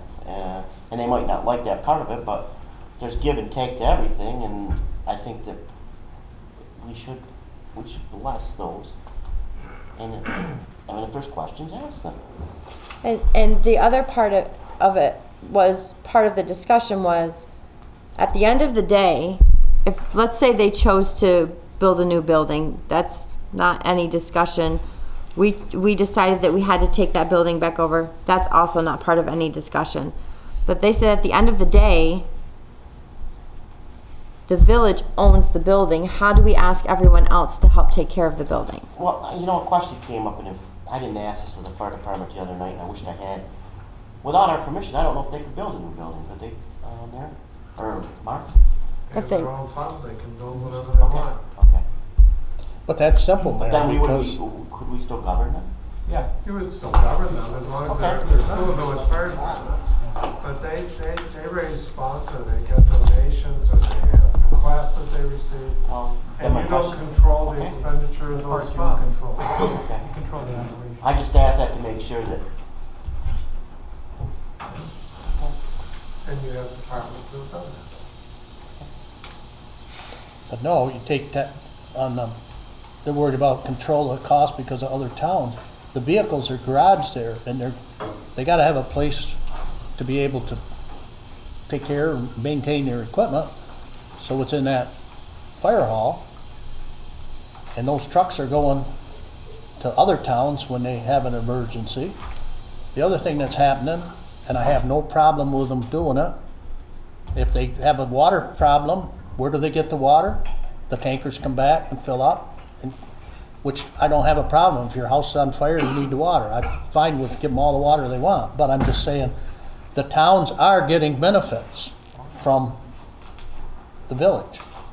I think your concern, or their concern perhaps, that the other towns will go somewhere else for fire protection is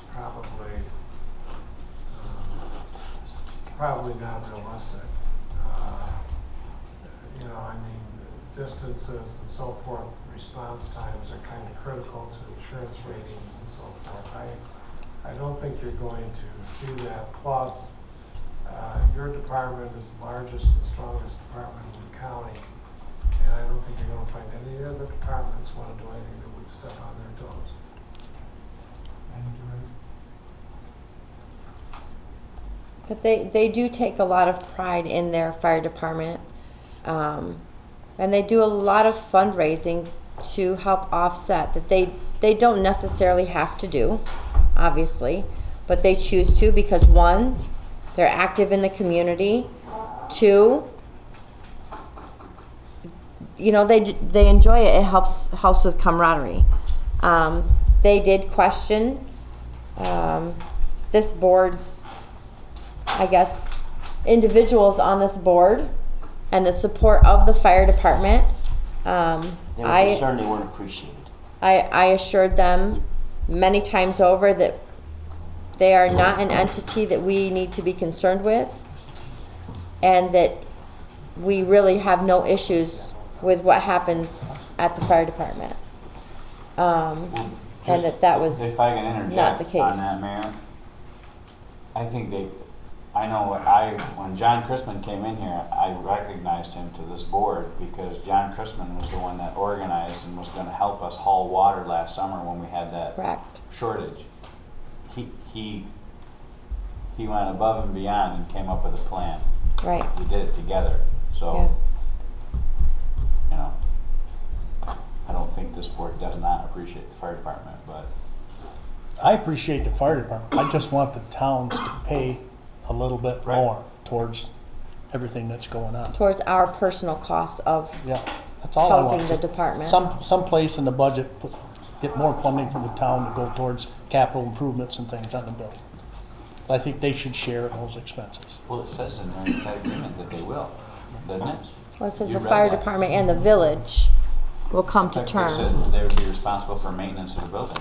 Right, but not huge capital projects. Capital project, But they did say, you know, if you gave us a 99-year lease, we'll take every capital project on from here to Timbuktu. And we'll, Do it. well, right? Am I right with that, Dan? If they were to get a 99-year lease, they would take on every capital project from here to Timbuktu. Yeah. And they but would then figure it out. Then they said, you know, they realized that wasn't realistic, number one. Number two, they brought up how legal is something like that on paper, and I laughed. I says, we gotta look at no further than what the county did to us. And so they said, let's live with this, and we'll take care of the maintenance issues and just plow the driveway for us. And I appreciate what Joe's saying. He wants to make sure all the towns are paying their fair share. Well, moving forward, whatever we did do that way, we pay 33% of anyways. If they go out and do fundraisers and do whatever, we're not going to have to pay 33%. Although people that support it will be paying that in fundraising, which I don't have any problem with. I go to their chicken barbecues and what have you.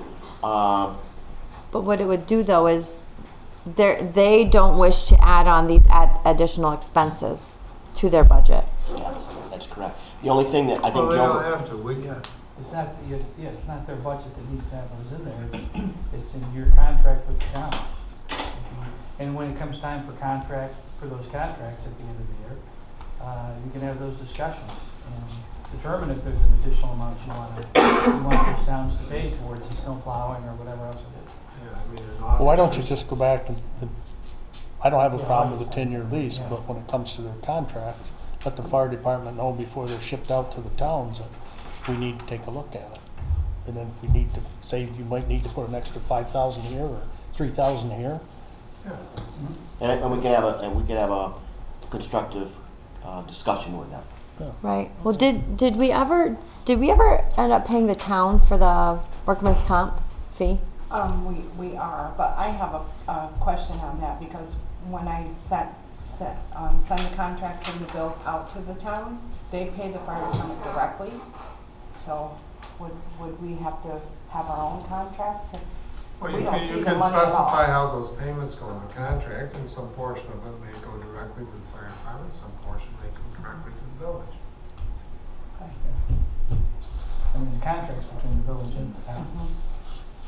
So you can direct where you want the payments to go in the contract. You could split them, yeah.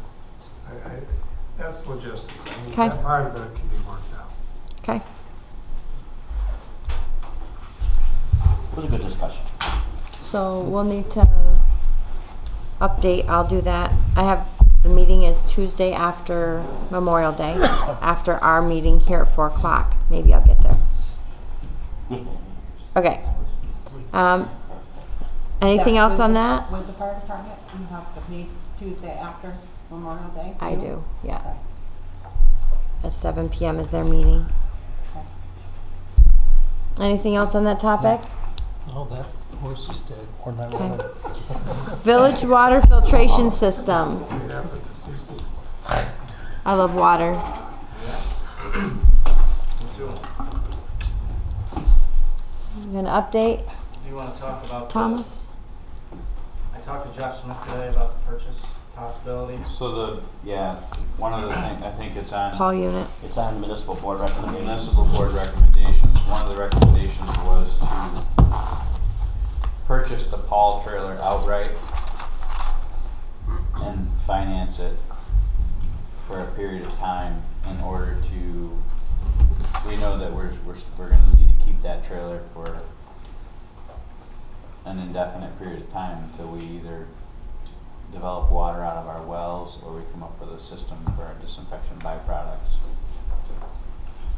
So the recommendation of the municipal board was to purchase it outright, and I reached out to the vendor, and they're willing to credit 5 months worth of lease or $150,000 off of the purchase price of the trailer. So we would have essentially, we would have gotten 5 months for nothing. And they essentially said that price would be good right up until the last month of the lease, which is end of August. How much is What's the price? It was 1.2 million. Yeah, the original price is 1.2, went down to 1.05. 1.05, $1,050,000. So that's with the credit, it's $1,050,000. Right. $1.5 million? Or $1 million? 1.05. 1.05 mil. But one thing that Jeff mentioned was, I don't know, it's a strategic thing, and Mark might know more about it, but he said to finance $998,000. I'm sure there must be $1 million reason in there why to go under that mark. I'll have to talk to Jeff about Are they gonna give us a new unit? But you still have to do your bond resolution. That was a for the new full unit. purchase price, you know. Right. You can borrow less, but you've gotta do your bond resolution for the full purchase price. Well, what I would like, if we're gonna purchase this PAL They unit, won't let us move what I would like to the way see we happen want to until we have everything else. is I think we should make it a package deal. Because right now we're paying $4,500 a month for generator backup for that unit. And we're gonna continue to need that generator. Right. So I would suggest that if we're gonna buy the PAL unit, that we make it a package deal and get the generator also and finance the whole thing for 20 years. We could, Joe, and I did try to get a number from that gentleman that we're leasing the generator from, and apparently there were some tornadoes in Connecticut yesterday, Yeah, there was some and crazy so weather. he was quite busy with getting units to Connecticut, so he was not able to, let me see something, he wasn't able to get me a cost. We're trying to do the same thing, get a little credit for what we've already rented, paid for rent.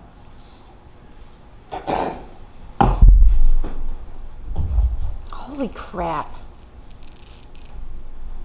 Okay.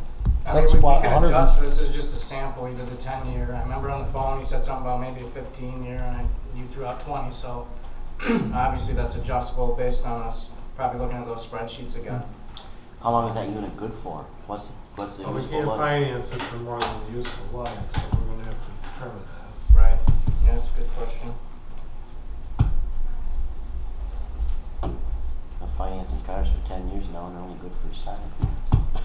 You're likely gonna need permission from well, you're not likely, you're going to need permission from the Department of Health as well to make that trailer permanent fixture up there. Now, is it possible, because we discussed taking one of our beds offline, and I think you and I have discussed this, but just to get everybody on the same page, is it possible to eventually take this trailer and put it inside? Because what we wanted to do was purchase the components of the unit, put it in one of our sand beds that was no longer a sand bed, have it be inside part of our entire system and not in a compact area where we had to shimmy around to get to things.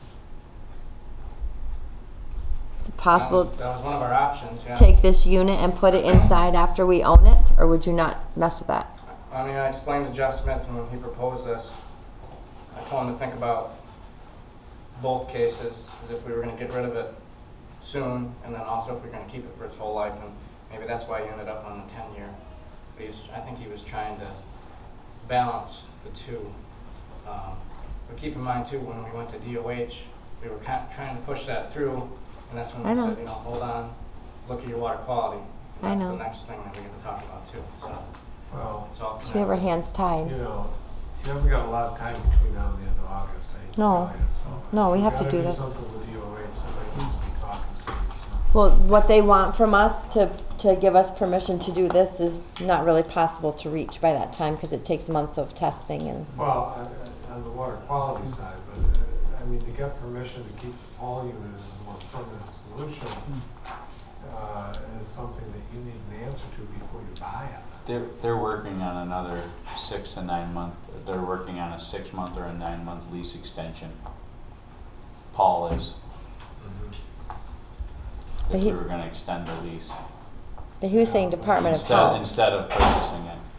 At a certain point, though, you're Well, kind of that's- disappointed in diminishing returns. Exactly. And that was where the idea came for purchase. I'll make a note to reach out to DOH to get their read on that. But again, I think it's gonna come back to what they want in return is probably this quality treatment that we're looking at, which is kinda expensive too. So either way, we have to have this trailer because we cannot filter enough water. Right. So without the trailer, we'll be right back in the pickle we were last summer. How much? What is the cost of the components of the Paul unit that we're looking at? Is it about the same price? The components for the pretreatment, you mean? No, just to build the Paul unit inside of our bed. Did we look at We had that? we presented this, there was a budget number of around 2 million. Okay.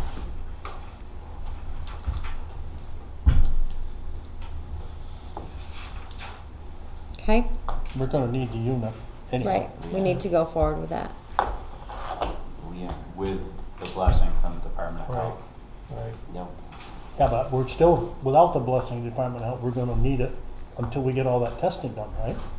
Right, Anyway, Well, the Department of Health has to be operational somehow. Yep.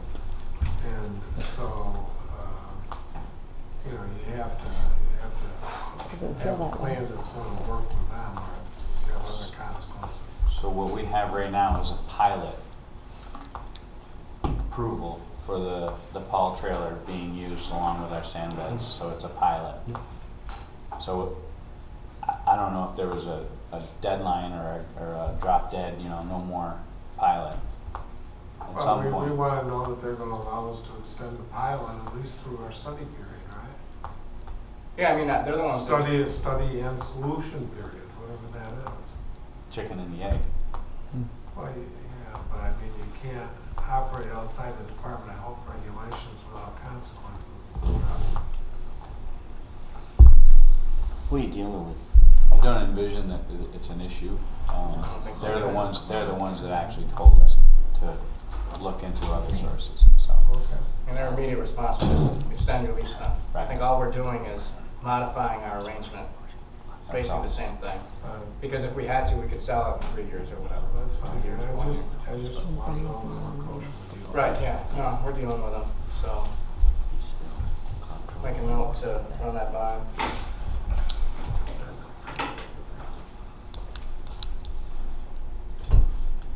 We good with all of that? Anything else on water filtration? So the are we gonna have a motion municipal, to buy it? municipal board asked, Joe, go ahead. so that was a recommendation of the municipal board is to purchase the trailer. Well, my thought too was, as we further the details of what is gonna happen, maybe at this other meeting on the 29th, if we're gonna be looking at budgets anyways, we can plug whatever different scenarios in, 10-year, 15-year, 5-year, whatever, and see what it looks like. So then you have more information to make your decision too. That was one of my thoughts, I don't know. Makes sense. But You've got time to do the bond. I mean, if you didn't do a bond resolution to the June meeting, you'd be in a position to borrow in July. July or early August, I guess. But then, by then, we'd have generator prices too, by next month. So I still think we should make it a package deal if we're gonna do Well, it, it get sounds everything. like it's all part of the same project.